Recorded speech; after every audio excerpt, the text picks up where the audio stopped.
जय हिंद दोस्तों, कैसे हैं।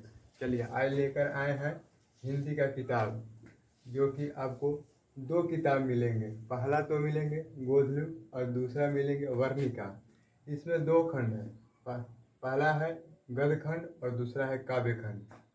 और इसमें 12 चैप्टर हैं और इसमें भी 12 चैप्टर हैं।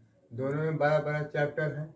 और यह है वर्णिका, इसमें 5 चैप्टर हैं। आपको 5 चैप्टर पढ़ने पड़ेंगे। इसमें 12-12 24 चैप्टर पढ़ने पड़ेंगे इसमें। और देखिए, हम स्टार्ट करेंगे तो पहला करेंगे स्टार्ट कवि या लेखक परिचय से, पाठ को समझेंगे और तीसरा में जाकर प्रश्न और उत्तर करेंगे। आइए कवि परिचय समझते हैं। कवि परिचय पहला पाठ है श्रम विभाजन और जाति प्रथा, जो कि एक निबंध है। इनके लेखक हैं, लेखक का नाम है भीमराव अम्बेडकर, जो कि एक दलित परिवार से आते हैं। इनका जन्म 14 अप्रैल 1891 महू मध्य प्रदेश में हुआ है, जो कि एक दलित परिवार से आते हैं।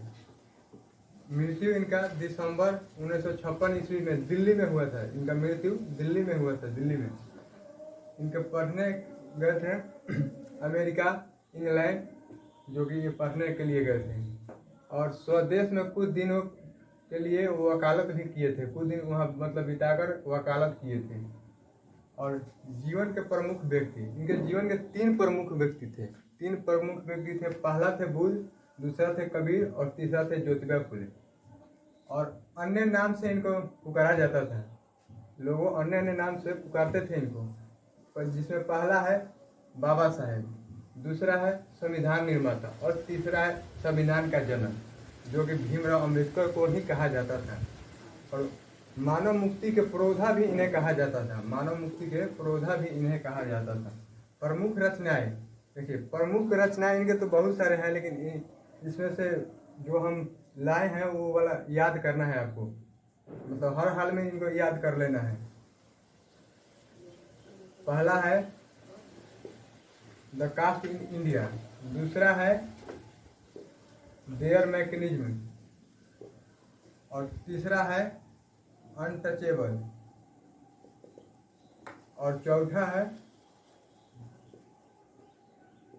Buddhism and communism. ये 4 हैं। एक दो और लिख दे रहे हैं जो याद कर लीजिए। और 5वां है हु आर शूद्राज, जो कि याद कर लेना है आपको, 5वां। और 6ठा है Buddha and his Dhamma. Annihilation of caste, जो कि इन्हीं के द्वारा दिया गया भाषण है, इन्हीं के द्वारा दिया गया भाषण है। और एनिहिलेशन ऑफ कास्ट भाषण से ही ये जो श्रम विभाजन और जाति प्रथा पाठ है तो लिया गया है। और इनका हिंदी रूपांतरण, जो कि एनिहिलेशन ऑफ कास्ट, जो कि इंग्लिश भाषण था, जिसका हिंदी में रूपांतरण ललई सिंह यादव ने किया था। ललई सिंह यादव ने इनका हिंदी रूपांतरण किया था। और जो कि ये भाषण 1936 में देने वाले थे, लेकिन पर दिए नहीं। ये एग्जाम में आपको क्वेश्चन पूछा जाएगा कि एनिहिलेशन ऑफ कास्ट जो भाषण है वो कब देने वाले थे, तो 1936 में।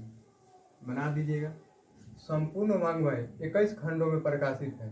संपूर्ण इनका जितना भी वाङ्मय है, जो कि 21 खंडों में प्रकाशित हो चुका है, 21 खंडों में। और अछूतों स्त्रियों और मजदूरों को सम्मान दिलाने के लिए बेहद और सक्रिय भूमिका निभाते हुए इन्होंने अत्यंत प्रयास करके इस अछूतों स्त्रियों और मजदूरों को सम्मान और अधिकार दिलवाए जाते हैं। ये पाठ है श्रम विभाजन और जाति प्रथा, जो कि भाषण है। इनका लेखक भीमराव अम्बेडकर है। और देखिए, जाति प्रथा पहला टॉपिक है। जाति प्रथा, जाति प्रथा का मतलब हुआ कि जात के आधार पर लोगों को बांटना जाति प्रथा कहलाता है। और श्रम विभाजन, यानी श्रम विभाजन का मतलब हुआ श्रम यानी काम के द्वारा लोगों को बांटना, काम के आधार पर लोगों को बांटना श्रम विभाजन कहलाता है। श्रम विभाजन और जाति प्रथा का मतलब हुआ कि जाति के आधार पर लोगों के बीच काम को बांटना श्रम विभाजन कहलाता है। जातिवाद के पोषक हैं, जिनका कहना है कि समाज में कार्यकुशलता से काम को करने के लिए जाति प्रथा सही है। और भीमराव अंबेडकर, इनका कहना है कि जाति प्रथा इंसान को जीवन भर के लिए एक पेशे में बांध देता है।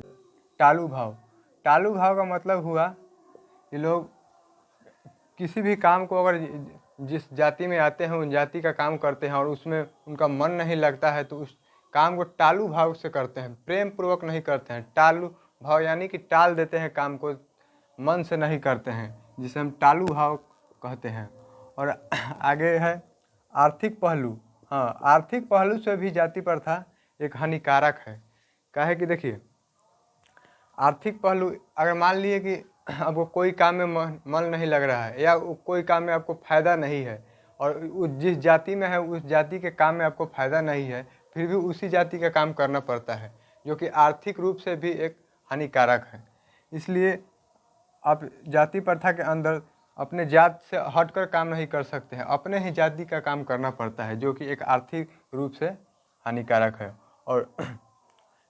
और जन्म से पहले ही कार्य का तय हो जाना। हाँ, ये भी एक बात है कि जन्म से पहले ही बच्चे का कार्य का तय हो जाता है, क्योंकि मान लिया जाए कि जिस जाति में जन्म लेता है उसी जाति का काम करना पड़ता है, उसके लिए जन्म से ही पहले उसका कार्य निर्धारित कर दिया जाता है, जो कि एक गलत है। और लोकतंत्र में दूध पानी की तरह मिश्रण होना चाहिए। इस तरह दूध में आप पानी को डाल दीजिएगा तो मिश्रित हो जाता है, पूरा उस दूध के तरह ही हो जाता है। उसी तरह लोकतंत्र में भी दूध और पानी के तरह मिश्रण होना चाहिए। समाज में सभी को एक तरह से रहना चाहिए।